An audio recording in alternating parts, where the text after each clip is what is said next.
আপন মানুষ নাটকের নতুন পর্ব নিয়ে অনেকেরই মনে প্রশ্ন থাকতে পারে, কবে থেকে দেখা যাবে ৩৫তম পর্ব, আর নতুন নয়নতারা হিসেবে কে থাকছেন। এই ভিডিওতে সব প্রশ্নের উত্তর নিয়ে হাজির হয়েছি আমরা, তাই ভিডিওটি একদম শেষ পর্যন্ত দেখে ফেলুন যেন কিছুই মিস না হয়। আর যারা এখনও আমাদের চ্যানেলে নতুন তারা অবশ্যই চ্যানেলটি সাবস্ক্রাইব করে রাখুন। ধন্যবাদ। তো বন্ধুরা, ইতিমধ্যেই আপনারা আপন মানুষ নাটকের প্রথম থেকে ৩৪তম পর্ব পর্যন্ত দেখে ফেলেছেন এবং হয়তো অনেকেই খেয়াল করেছেন শেষের দিকে নয়নতারা চরিত্রের বদল এসেছে। সেই অনুযায়ী ৩০তম পর্ব পর্যন্ত তিনি ছিলেন এবং তারপর থেকে চরিত্রটি নেহা মনিকের হাতে তুলে দেওয়া হয়েছে। তাই ৩১তম পর্ব থেকে শুরু করে পরবর্তী সব পর্ব নয়নতারা হিসেবে থাকছেন নেহা মনিক।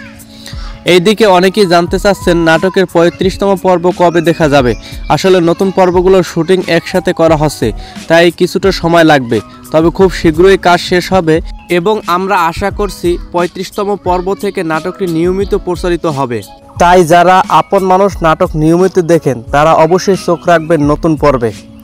আর আপনারা নেহা মনিককে নয়নতারা হিসেবে কেমনভাবে গ্রহণ করেছেন মতামত জানাতে ভুলবেন না কমেন্টে। সবাই ভালো থাকুন, সুস্থ থাকুন। আমরা আবার ফিরছি নতুন আপডেট নিয়ে। ধন্যবাদ সবাইকে।